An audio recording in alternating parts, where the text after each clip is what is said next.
Olá pessoal, sejam muito bem-vindos a mais uma explicação. Hoje a gente vai embarcar numa jornada incrível para desvendar uma verdadeira história de detetive, a história da matéria. Nosso grande objetivo aqui é explicar sobre os modelos atômicos.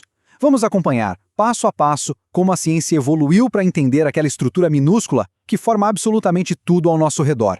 Para não perder o foco, nosso roteiro vai passar por 6 eras. 1. O mistério da matéria. 2. A bola maciça de Dalton. 3. O pudim de Thomson. 4. O espaço vazio de Rutherford. 5. O salto quântico de Bohr. E, finalmente, 6. O átomo de hoje. Vamos direto para a seção 1, o mistério da matéria, rastreando as origens lá na Grécia Antiga. Muito tempo atrás, os filósofos Leucipo e Demócrito fizeram uma pergunta genial e que parece super simples. Do que as coisas são feitas? A ideia veio de um experimento mental.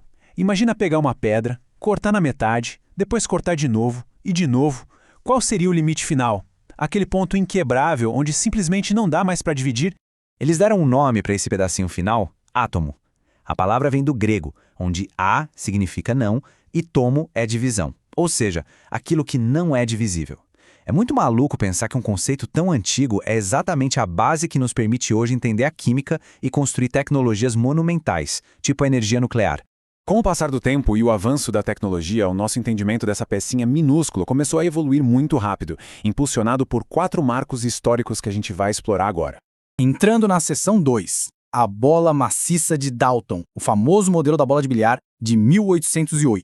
Começando a era científica moderna, o John Dalton propôs que o átomo era como uma bola de sinuca, maciça, permanente e totalmente indivisível. Para ele, átomos do mesmo elemento eram idênticos e qualquer reação química era só uma reorganização dessas bolinhas. E olha só, a gente ainda usa essa ideia visual de bolinhas para entender facilmente as reações químicas hoje em dia. Mas a ciência é exigente, né? Logo pintou um problemaço. E as cargas elétricas?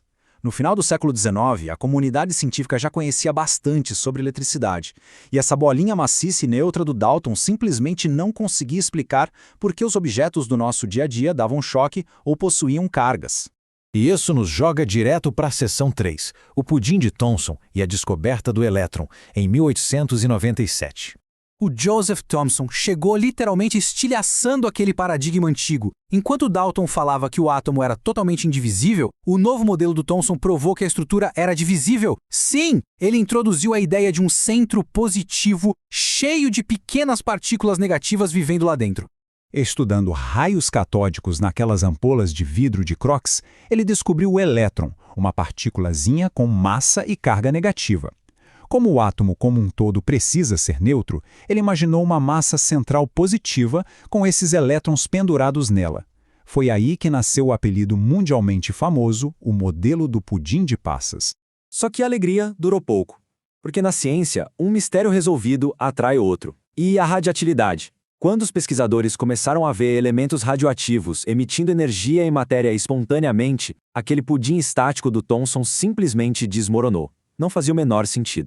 Bora para a seção 4, o espaço vazio de Rutherford e o modelo planetário de 1911. Ernest Rutherford, que por acaso tinha sido o aluno do Thomson, montou um experimento que deixou todo mundo de queixo caído. A equipe atirou radiação alfa, que é positiva, contra uma folha de ouro extremamente fina e colocou uma tela fluorescente em volta para ver o rastro dessa radiação. Como o átomo de Thomson era neutro e cheio, o esperado era que a radiação passasse reto, como um tiro de canhão num papel. Mas a tela revelou uma baita surpresa. Algumas partículas sofreram desvios absurdos e outras até quicaram de volta. O Rutherford matou a charada. O átomo é, na verdade, um gigantesco espaço vazio. Ele tem um núcleo central denso e totalmente positivo e os elétrons ficam orbitando bem longe, numa eletrosfera. Para você visualizar esse tamanho todo, se o núcleo ficasse bem no meio do campo do Maracanã, o elétron mais próximo estaria girando lá fora no estacionamento. Só que aí, adivinha, mais um mistério gigantesco. Pensa com a gente. Se cargas opostas se atraem fortemente, por que esses elétrons negativos não são sugados para o núcleo positivo, causando uma colisão que destruiria o átomo num piscar de olhos? Quem salvou o dia foi a seção 5, o salto quântico de Bohr, que resolveu o problema da órbita em 1913. O Niels Bohr usou os conhecimentos iniciais da física quântica para explicar elegantemente esse exato problema. Ele mostrou que os elétrons não orbitam ao acaso.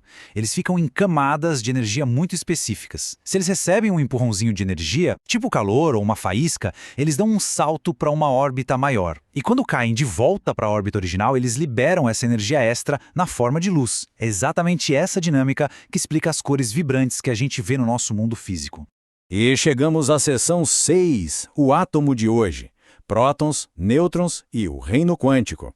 Porque a ciência é um processo contínuo. A gente não parou em 1913. O mapeamento continuou firme e forte em direção ao núcleo denso. Em 1919, o Rutherford batizou oficialmente as partículas positivas de prótons. Depois, em 1932, o James Chadwick descobriu o nêutron, que tem massa, mas não tem carga elétrica.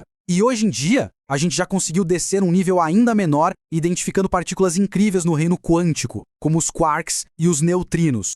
Quando a gente coloca todo esse trabalho investigativo lado a lado, fica incrivelmente claro como o conhecimento se constrói em blocos. O Dalton trouxe a bola de bilhar, o Thomson achou o elétron e fez o pudim, o Rutherford encontrou o espaço vazio e o Bohr organizou as órbitas quânticas. Cada cientista testou o modelo anterior, achou uma falha e propôs uma revolução que nos trouxe até o nível sofisticado de hoje. A grande sacada para levar disso tudo é que o nosso modelo atômico atual é simplesmente a nossa compreensão presente. Ele está perfeitamente alinhado com a tecnologia que a gente tem na mão agora, mas não é o fim da linha. É só o nosso melhor retrato do momento. E isso deixa a gente com o último pensamento muito instigante.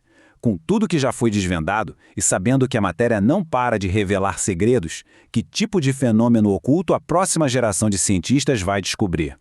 Quais descobertas vão virar a nossa visão de mundo de ponta cabeça nos próximos anos? A história da matéria ainda tem muitos mistérios esperando para serem resolvidos.